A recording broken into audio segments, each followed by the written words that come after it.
Erikku had the small idea to ask ChatGPT about man versus machine and the gas parcel, right? Just to see the AI take on it.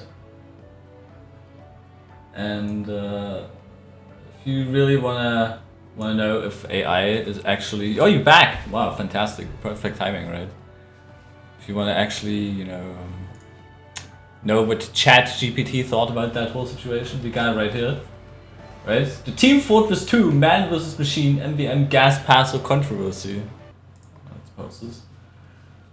Revolves around how broken and overpowered the weapon was in MVM before it was effectively nerfed into uselessness. Huh? What are you... ChatGPT, what are you on about? What are you on? You on crack? Uselessness? I mean, you would think so, right? Considering how bad a lot of these pyro players are with using it, so... Still, it's not really useless, so what happened, right?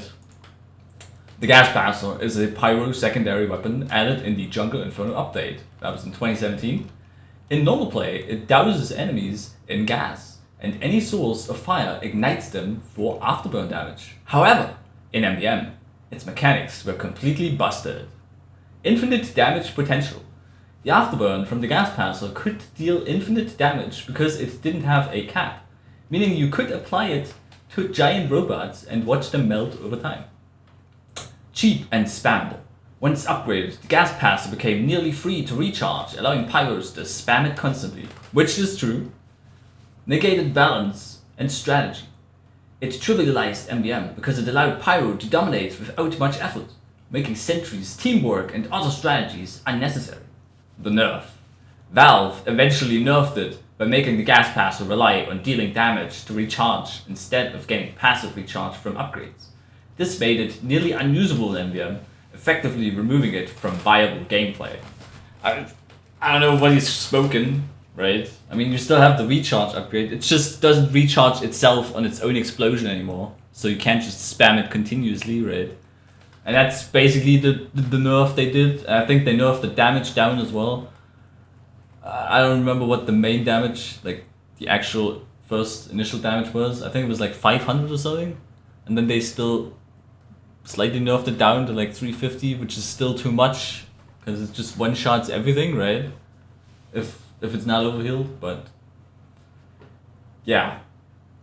Via the controversy, some players felt the nerf was justified since the weapon broke the game's balance. Others argued it was overkill, since the gas parcel went from overpowered to almost completely useless, which is true. The MVM community tends to be smaller and more hardcore, so balance decisions like this felt like Valve ignoring or misunderstanding the game mode, which they still do to this day.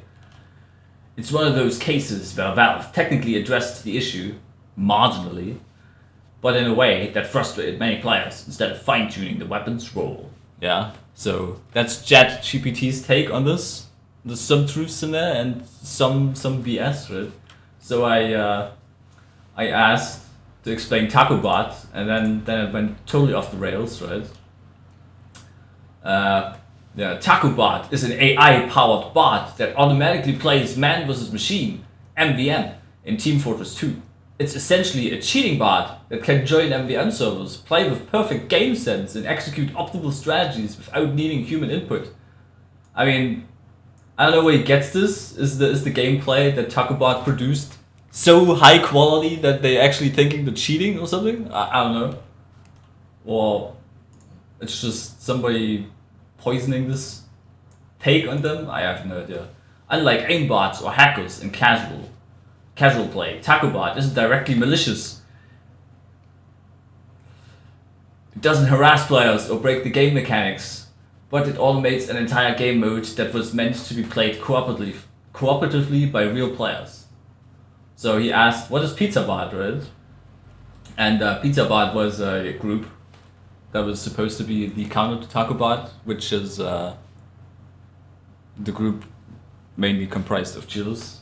Or was, anyway. I don't think they exist anymore. So it's kind of a complete 180 on both of those. Because it says PizzaBot is essentially a more advanced version of TacoBot, but with added toxicity and griefing elements. Unlike TacoBot, which just plays MVM optimally, PizzaBot is designed to actively harass human players, making it much more disruptive force in Team Fortress 2 man vs machine mode. I mean, kind of got it backwards initially. You know, TacoBot was what they described as PizzaBot, right? And then PizzaBot was what they described as TacoBot here. So I don't know how they got that mixed up, what sources they were using here. But yeah, as it decided sources and gave some sources of Reddit, YouTube, Steam community, right?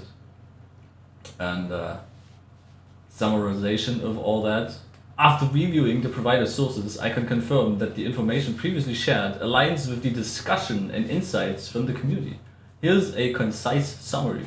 The TF2 MBM gas passer controversy. Overpowered nature. Gas passer introduced in the Jungle Inferno update allows the pirate to deal a significant area of effect damage with minimal investment, overshadowing other classes and disrupting team dynamics. Which is true, but it's not the only offender of that, and it's still kind of the cheapest to upgrade, right? Even though it is on cooldown and not as spammable by just spending 400, whereas with explosive headshot you could potentially just, you know, have that effect continuously as long as you have ammo and can shoot, right? Community frustration. Players expressed dissatisfaction with Valve's handling of the gas passer, feeling it undermines the cooperative challenge of MVM, which it does in a way. Besides, you know, there's other things that we already had that do the same thing. But yeah, TacoBot, automated gameplay. TacoBot TF is a platform that automates MVM gameplay, enabling efficient completion of missions without human intervention. Community division. While some appreciate its efficiency, others criticize it for diminishing the cooperative essence of MVM and excluding players who don't conform to specific playstyles. So I could get around like that last part, right? If you don't run specific things, then you kind of, or you wear anyway, in OG TacoBot style. But that also still depended on, you know, who you were running into even then. And yeah, so not exactly true there. Right? Counter movement PizzaBot emerged as a response to TacoBot, aiming to create a more inclusive environment by not kicking players for off-meta choices or perceived lack of skill. I mean, it makes sense why they would not care, right? Because they were mainly just cheaters. Why would a cheater give a shit if you are shit at the game when they're doing everything? So, yeah. Controversial impact. Despite its inclusive intentions, PizzaBot faced criticism for tolerating cheaters, leading to debates about its overall impact on the MVM community. Which is, I don't know, the overall impact was probably much smaller to you know, what I saw happening anyway, when you compare it to initial TacoBot outrage and toxicity that happened there. But yeah, I don't know. They were like all angry and calling everybody that knew a TacoBot even from just, I don't know, 3 feet away. Look at them! They worked at a restaurant and then they served a TacoBot member some food. Associate! They're an associate! Please! Go away, kick him! Right? That was basically it. So, okay. In the end, it just ended up with their circle jerk of people, you know, being okay with cheaters, and now they're gone, and you just have, I don't know, random groups of cheaters that don't really have a name, I believe, who are still doing it. So yeah, is it insane? Really? To some degree, it's accurate, but I don't know. If you have sources that just say bad, like inaccurate things, and then it's sourced from that, and it just tells me the same shit back that is inaccurate, it's not really that helpful, right? So I don't know how they're gonna eventually figure a way out around this, where you look at, does this actually make sense? Is this true? If you look at the big picture, right? Not of just like 3 websites and like 3 threads maybe where some people complain about this shit. So I don't know. We still got a long way to go if ChatGPT is to be used in explaining people why certain things are fucking dog shit.